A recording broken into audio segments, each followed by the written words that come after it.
Hi friends, please subscribe to Amravati Media and press the bell icon for more latest updates. టీడీపీకి danger bells. ఈ మాట చెప్పింది ఎవరంటే తెలుగుదేశం పార్టీకి డేంజర్ బెల్స్ అంట. మోగించింది ఎవరో కాదు, తెలుగుదేశం పార్టీ అనుకూల మీడియాగా పేరొందిన ఏబిఎన్ ఆంధ్రజ్యోతి. అసలేంటి కథ? ఇంకేముంది, టీడీపీ జనసేన బీజేపీ కూటమిలో కొంతమంది మంత్రులు ఎమ్మెల్యేలు అవినీతి బాట పట్టారన్నది ఏబిఎన్ రాధాకృష్ణ ఉవాచ. రాజకీయాలలో ఎవరూ శుద్ధ పూసలు కాదని పెద్దలు చెబుతుంటారు.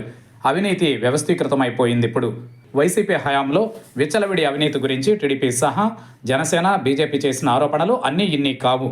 ఆయా అవినీతి వ్యవహారాలకు సంబంధించి ఇప్పుడు కూటమి హయాంలో కేసులు నమోదవుతున్నాయి. ముందు ముందు ఎడాపెడా అరెస్టులు జరిగే అవకాశం ఉంది. మరి కూటమి హయాంలోని అవినీతి సంగతి ఏంటి? ఫలానా ఎమ్మెల్యే, ఫలానా మంత్రి అంటూ టీడీపీ అనుకూల మీడియాలోనే కథనాలు వస్తున్నాయంటే డేంజర్ బెల్స్ అనే కదా అర్థం. ప్రధానంగా టీడీపీ ఎమ్మెల్యేలు, మంత్రుల మీదనే ఆరోపణలు వస్తుండడం గమనార్హం. అవినీతిని అస్సలు సహించేది లేదని పదే పదే సీఎం చంద్రబాబు చెబుతున్నారు. చెప్పే మాటలకి గ్రౌండ్ లెవెల్లో జరిగే అవినీతికి అస్సలు పొంతన ఉండదు. అవినీతి ఆరోపణల నేపథ్యంలోనే హోంమంత్రి పిఏని ఇటీవల తప్పించిన సంగతి తెలిసిందే. సాక్షిలో టీడీపీ అవినీతిపై కథనాలు వస్తే అది ఫేక్ అనుకోవచ్చు. కానీ టీడీపీ అనుకూల మీడియాలోనే అవినీతి కథనాలు వస్తున్నాయంటే టీడీపీ అధినేత చంద్రబాబు ఒకంత అలర్ట్ అవ్వాల్సిందే.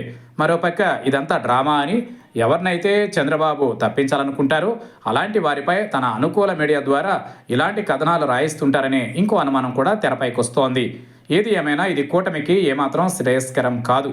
టీడీపీ అంతర్గత లొల్లిని ఇలా ప్రభుత్వానికి మచ్చ అంటించేలా చేస్తే కూటమి భవిష్యత్తుకి బీటల వారే ప్రమాదం ఉంది.